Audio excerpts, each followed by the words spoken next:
Hello again, everyone, and welcome back to Reddit Aliens. I'm John, and as always, thank you so much for being here. Good topic for you today. Let's do it. What's the most unsettling thing someone has ever said to you casually?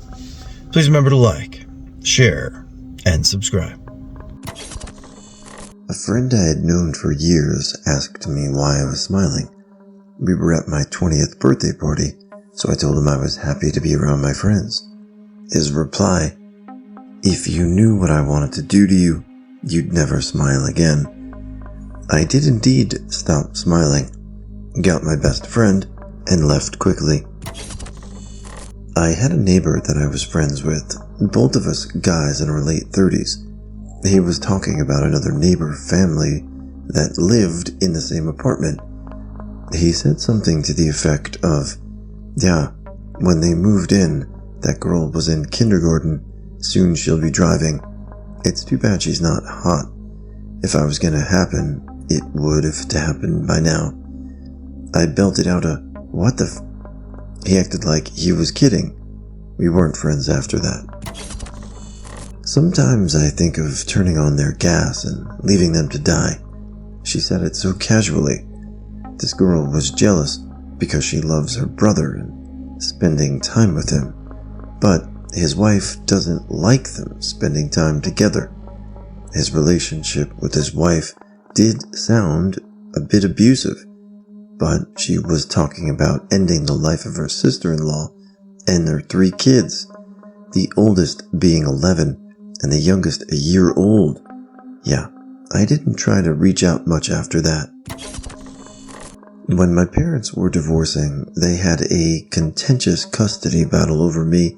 During the same time, they had sold the farm. My dad suddenly dropped it and gave my mom full custody, and I never knew why. My mom recently let it slip that she offered him an extra $200,000 from the farm sale. He was already getting $500K. If she could keep me. I didn't see or hear my dad again until I was an adult, because I was sold. My mom wanted me because she loves me. My dad just didn't want to pay child support. Oof. My husband at the time, now ex-husband, stopped screaming and yelling at me and got real calm and quiet. It was like a switch that went out, looked me right in the eye and said, "I'll just slit your throat and watch you die." I was finally able to leave 2 days later. That was 21 years ago. "Don't worry, if something happens to husband, I'll marry you so you won't be alone for the rest of your life," said by one of my husband's childhood friends that all my gut feelings tell me to stay away from. When my husband excused himself to go back in the house to use the restroom, I laughed awkwardly. He was dead serious. I said I'd be devastated, but I would eventually make peace with or without a husband. He cocked his head to the side and said, "You're not being honest with yourself. You'd marry me in a heartbeat. Any woman would." No, you're not a prize, fella. I would never date you ever in my life. The only thing consistent in all your failed relationships is you, dude. It's not that you picked the weird ones. It's 100% that you are the Timu version of a man. I met up with a kid I was friends with in high school and hadn't spoken to much since high school, like 2 decades later, and he spent much of our time together talking about how much he hates his ex-wife and how he would often threaten her at gunpoint. I told him that he probably ought to seek therapy, and I didn't speak to him again after that. Legit psycho. My sister came to my baby shower with a journal full of prompts for me to fill out and told me she had chosen it so that when I die, my baby will be able to get to know me through my writing. She also said that she and her husband would renovate their guest bedroom into a nursery so that they could take custody of my baby when I die. I was baffled and creeped out to learn that she was actively planning for my death at childbirth. My husband was so uncomfortable that he said he doesn't want her being alone with me or our son. Not hard since she lives in another state. I think she has some seriously unresolved trauma about our mother dying young and not being able to have her own kids. And she probably needs a better therapist.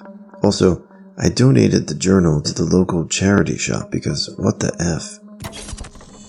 I asked an old guy sitting alone in a bar what he did for work, and he said death. And I was like, what do you mean, taxidermy or funeral directing or something? And he looked at me and said, I'd skin you alive tonight. And something about how it wouldn't be the first time. I told him I was much younger than him, so if one of us was going to have to die tonight, it definitely wasn't going to be me, and politely excused myself. A couple of days later, I was at another bar, and a middle-aged guy struck up a conversation with me, and I said something about being on guard with men at bars since that comment, and told him what the other guy had said. He seemed shocked someone would say that, and was like, well, not all guys are like that, and changed the subject to sports. I said I think sports are pretty dumb, and are half the modern version of bred-in circuses, and he said, with a mouth like that, I could see why he said that. A friend, who herself was pregnant at the time, was obsessed with my pregnancy, speaking about how I could still have a miscarriage at any time, how buying baby stuff before week XX is like cursing your pregnancy, how my belly was too small to have a healthy baby, has nothing to do with anything. When I had my 20 weeks checkup the day after, she looked me dead in the eye and said, even if they tell you everything is alright, it can still go wrong. It wasn't that I'm sensitive. I'm not. I also had no reason to be. My pregnancy was great from the start. It's that she repeated it all the time. It's how negative she was and how she spoke about miscarriages all the time. How she texted me that I should keep her updated about my next appointment, and even texted to say she hadn't heard from me yet. I guess she was hoping that I didn't text her because something was wrong. After my child was born very healthy and beautiful, I wanted a couple of days before posting a picture. When I did, she liked it and immediately unfriended me. We're no longer in contact, but whenever I rarely see her at her uncle or aunt's friend of us, she's still obsessed with my daughter and demonizing her, which is insane because my daughter has no behavioral issues. Oh man, I would tear that up. A 50-year-old guy said to me in high school during a JV football game. He was referring to the freshman cheerleaders while we held the yard markers. I was a senior at the time and said they're around my sister's age, so it would be weird for me, thinking that would shut it down. Nope, he continued guy talk. I just never came back after the break at halftime. I mean, that's another level of obsessive friend and really disturbed human. Glad you're no longer friends with her because I don't think that friendship would have borne much fruit. So good for you, and I hope the family's great. I was a teenager being abused during my high school years.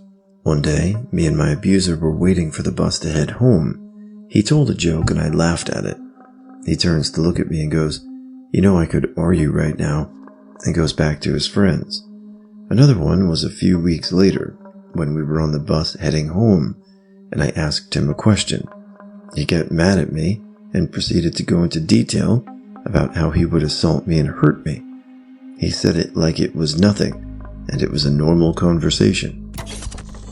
I was on a plane next to a guy who used to be a cop in the 70s in New York City. He told me how they would initiate all the new recruits by having them feel up a prostitute in the back of a squad car. He said how sometimes they'd be all nervous, but some of the guys were all over her. Then he told me one of his buddies on the force got committed to a psych ward for pointing his gun at his wife during an argument. The guy told me he went to the place the officer was being held and pretended to be a union rep. He told them, "Don't worry, I'll take care of him. I'll keep an eye on him. If anything happens, you hold me responsible." He said they let the guy leave with him, and he was right back home the next day like nothing happened. The whole time he was talking, he would pause periodically to make this insane Cheshire cat grin. He thought everything he was saying was hilarious. I could tell there wasn't an ounce of empathy in the guy. He offered to give me a ride when we land anywhere. I would want to go. Luckily, I was catching a connection, so I had a good excuse. Recently hung out with some mutual friends during my cousin's wife's birthday. We were all in the same year together back in high school. Anyway, one of my friends just casually told the story about being held hostage during one of the religious retreats. I was shocked because how could I not know? Because that type of news would have gotten around the school, and my ex confronted her, and not once did my ex ever mention it. Apparently, some crazy German lady was staying at the nursery we were having the retreat at, and just randomly trapped my friend in her room. I was flying back to the UK from visiting my family in the States. I had just moved over to the UK on a fiancé's visa and was preparing to marry my Brit husband and start our life together. I was so happy. I had this crazy lady in the seat next to me, the kind that wants to talk to you no matter how hard you try to avoid it. I'm a very shy person by nature, and not at all comfortable talking to strangers, but she just kept muttering things to me while I tried to watch a show or read a book or even pretended to be asleep just to avoid her. Things like, worst mistake of his life. Gotta stop him before it's too late. She was just twitchy and agitated the whole flight. I could not get away from this lady fast enough, but to my horror, she almost seemed to be following me or trying to stick to me. She ended up in the security immigration line right next to me, still muttering away. Finally, she bursts out at me really loudly, loud enough to make everyone's head turn. I'm going to stop that wedding from happening no matter what, with this fully pants-on-head crazy look on her face. For 1 second, I thought this crazy lady was talking about me and my fiancé's marriage, and I was really scared, even though I had no idea who she was. Security didn't seem to like the look of her because she got pulled out of the line and taken off somewhere a few minutes later.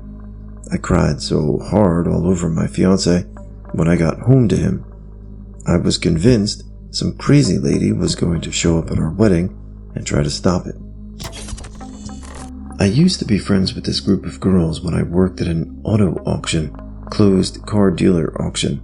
I took a new job and met up with them at a bar one evening for a birthday party. One of my old friends came up to me and told me she had some news. So you know how I've been looking around on Dan, right? Very casually telling me that she's been cheating on her husband for the last few years with various car dealers at work, and how she wanted to leave him, but he's supporting her and her daughter. I lost it because I've been cheated on in the past and know how detrimental it is. I also went off on her for not telling her husband about how she's using him for money and how I was going to tell him if she didn't. There was a huge blowout, and I quit being friends with her and the others right then and there.